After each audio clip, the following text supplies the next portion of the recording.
Hello race fans, I'm Chris Terrell. I'm here for dailyfantasysportsrankings.com to bring my weekly daily fantasy NASCAR post-qualifying picks video. Before getting into that, if you're not a DFSR member yet, make sure to sign up. It's going to give you access to our member chat room. I'm in there discussing NASCAR pre-lock, usually in there Saturday night as well. And I cover NHL, do sheets for NBA, cover MLB and NFL as well as PGA for DFSR. So I'm in there pretty much 24/7, 365. When you go to the sign up page, you're going to get a 7-day free trial right now, and then you have two options after that free trial is out, either $14.95 a month, which is going to give you our projections, and then to get our optimizer for the NBA, NFL, MLB, and NHL, it's going to be $29.95 a month. One subscription covers all the sports and the member chat as well. Get over, check it out today. With that, let's get into this week's picks. This week, the Monster Energy NASCAR Cup Series heads to Fontana, California for the Auto Club 400. The track is a 2-mile D-shaped oval with just 14 degrees of banking, has multiple lanes for drivers to run, and has led to some exciting racing over the last couple of years as the track has worn in since its last repave. This week here at Auto Club Speedway will be a little bit different than those before because of the 2019 rules package. Teams will be once again going back to the full package like we've seen at Vegas with the tapered spacer, reducing the horsepower to 550 horsepower, higher spoiler, and the air ducts that we also seen. It's going to create some more downforce. So this low downforce package should once again create some drafting opportunities, and we saw this in qualifying yesterday. Like Vegas, drivers once again waited until the very last second to go out onto pit road to get their laps in, because obviously the second car is going to have an advantage over the first car, third over the second, fourth over the third, and so on. And the driver that's last in that line of the draft during that qualifying is definitely going to have the advantage in the fastest speed, so no one really wanted to get out there and go first. This maybe went a little bit too far in the final round for teams, as they kind of all waited around until after that 47-second time limit, which was kind of their go-to one to get out on the track. None of those 12 drivers in that final round recorded a time, so qualifying will now go back to the second round of that qualifying to the top time. So Austin Dillon did get the pole here this week because of that. This is probably going to spark some changes from NASCAR to kind of eliminate this, because I mean, when you got 10 minutes of qualifying in that round, or 7 to 10 minutes in that round, and no one goes out, the fans who paid money to sit in those seats didn't pay money to sit there and watch cars on pit road go out with 47 seconds left. So we could see some changes coming for Texas. Not going to be a big deal for Martinsville, but for Texas, I think we may see more of the same if they don't make any changes. But we'll have to wait and see what NASCAR announces in the coming weeks. So back to this week. Like I said, with the 2-mile track, we're going to be looking at some dominators. We've had some dominators. We'll go look at the sheet here real quick. And over the last 6 races here at Fontana, I like to go down here at the bottom and I record how many drivers led 100+ laps. So each driver in the last 2 races here, you got Martin Truex Jr., one from the pole last year, led 125 laps. Kyle Larson led 110 laps the year before and one from the pole. So track position, very important here. And as you can see, looking at the bottom here, one driver has led 100 or more laps in 5 of the last 6 races. And you can find that in the last 6 races at Fontana tab here at the bottom. Got every driver, DraftKings, and FanDuel score in there as well if you want to check that out for your research. So it is good. Drivers have talked that passing has been a little bit harder earlier in the year with this new package. So the driver that does get out front does have a little bit of an advantage because it is very tough to pass that driver. Kyle Busch eventually did do it over Ryan Blaney last week at ISM. A little bit different package, but same thing. With that high rear spoiler, you can get close to the cars, but they make it, hard to pass. So I think we do see, kind of like last year, I think we do see multiple drivers lead 50+, probably see 3 drivers lead 50+, maybe even 2 drivers in that 80, 90+, 2 dominators this week. You could see one get out and lead the first stage, one get out and lead the second stage, or most of the third stage. So I think we'll see multiple leaders, probably in the 5 to 10 different leaders range, but I think there'll be 2 or 3 drivers that lead a ton this week. So let's jump into some of my top picks here. I'm only going to discuss the guys in green. Those are going to be Those are going to be my core drivers. Blue are going to be GPP and yellow are going to be value. So we're going to talk about the core drivers and value drivers here this week and why I like them. And just to note, this video is being recorded before final practice. It starts in about an hour here. So we've got first practice qualifying and practice 2 data in the model right now. So we're only going to be looking at that. So it'll be very important to pay attention to that final practice speeds later this afternoon. With that, my top driver in right now is Kyle Busch. He's the most expensive on both sides. He's #1 in my overall model right now. He qualified 4th. He showed top 3 speed in practice 2 in both 1 lap and 10 lap averages. He's been really good here. We'll go look at his details. So he's finished top 10 here in 6 of his last 7 races, including back-to-back wins in 2013 and 2014. This is also the place where Kyle Busch got his first pole and first win. Back in, I believe it was 2005. I have to go back and look at that, but the exact year. So I really like him. I think he has a good chance starting 4th, getting up front nice and early, leading some laps. I think he can be definitely one of those dominator drivers this week. Next up, I like Brad Keselowski, kind of skipping over Kevin Harvick here. He's starting near the front. He was fastest in P2. I'd like to see his 10 lap averages when it comes to that final practice. He hasn't been that great here, so I leave him as a GPP only this week, and I'll skip over and go to Brad Keselowski. He's starting 13th this week.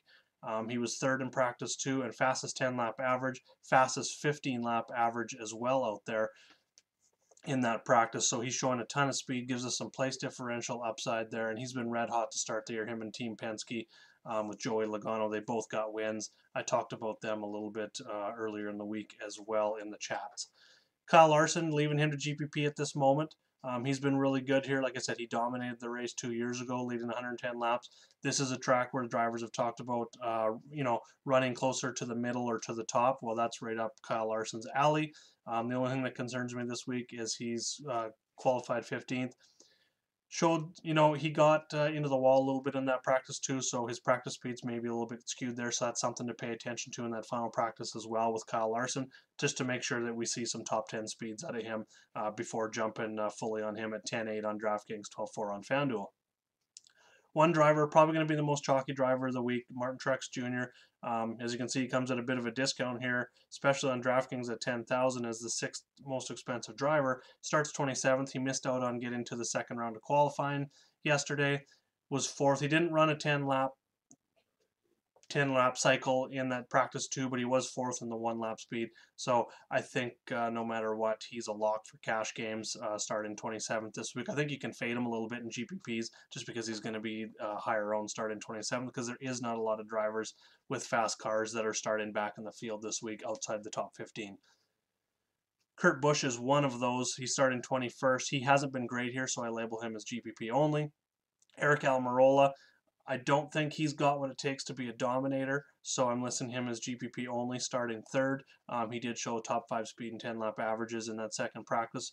We'll definitely want to see what happens there at final practice with him as well, but he's going to be a better play on FanDuel just simply because he's not going to get those dominator points, and those aren't nearly as important as finishing position over on FanDuel, so I think he's a great play there. Going down to the mid-range, Eric Jones is firmly on my radar this week as a core play. Starting 18th, didn't qualify very well, but the qualifying's been a little tricky. We're going to find some fast cars that are starting outside the top 10 this week, and he is one of them. He was 13th in practice 2, 6th in 10 lap averages, so it looks like he's got a top 10 car here again this week. And if we go and look at his data here, he's raced here twice, started 14th in 2017 in the 77 car, finished 12th. And then he jumped into Joe Gibbs' car into this number 20 here last year. He started 4th, ended up finishing 7th. Very good for him in his first year with Joe Gibbs Racing. So I think he's got that top 10 car this week and starting 18th. He also gives you that place differential value, and he's going to be a core play at 8,200 on DraftKings, 9,800 on FanDuel, safe in all formats. We'll be looking at Daniel Suarez in GPPs. Even as a punt play over on FanDuel at 7,300, you can see he's very cheap. He started in 20th, and he showed top 15 speed in that practice too. Makes a lot of sense there as well as a nice pivot off of Eric Jones and GPP. The red guys I got here are some guys that I am fading. I don't like Austin Dillon starting from the pole. I don't think he can dominate. I don't even think he's got a top 5 car here this week. So definitely going to be fading him because I think he's going to fall back nice and early. Ryan Newman, I don't like him starting 7th. I don't think he's going to be a top 10 car this week as well. So kind of the same reasons. And the same with Chris Buescher. He's starting a bit back at 14th. He was 10th in those practices there, but I think he's no more than a 15th place car this week. He hasn't been great here in the past either. Probably a 15th, 20th place car. And I think we've got better values. That starts with Alex Bowman.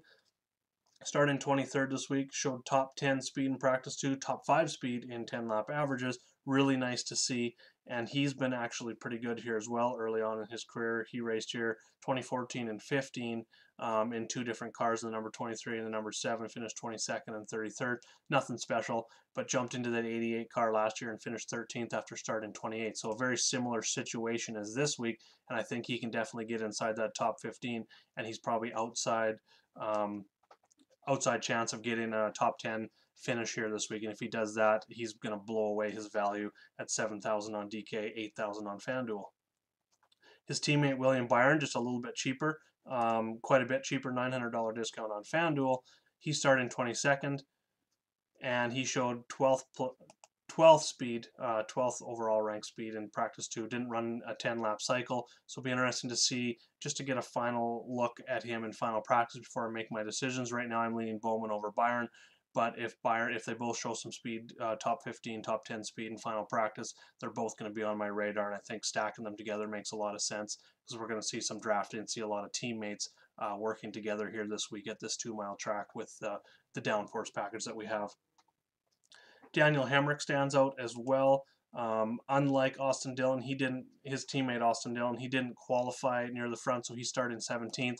This is his first time in a Cup car here at this track, but he showed top 5 speed. He showed a ton of speed in that practice too, so I think he could maybe hook up with the Chevys as well.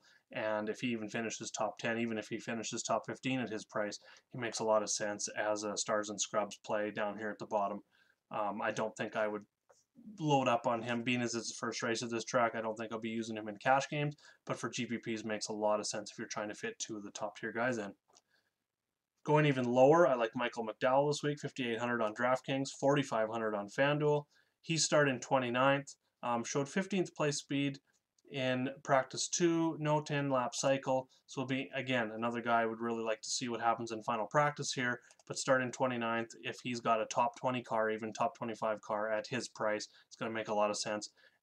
So if, you could definitely pair Hemrick and McDowell together in a lineup, you'd be able to get Kyle Busch and Keselowski easily.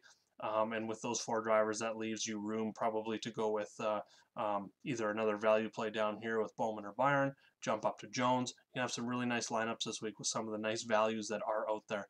Again, depending on what we see in final practice, so make sure to pay attention to that. And then Matt DiBenedetto, I think he's a nice pivot, starting 24th.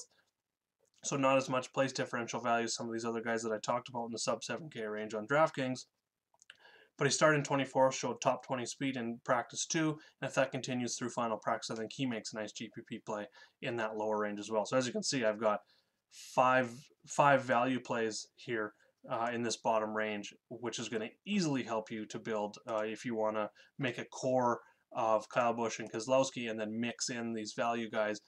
If you hit 2 or 3 of these value guys with Keselowski and Kyle Busch, you're going to have a really good lineup this week.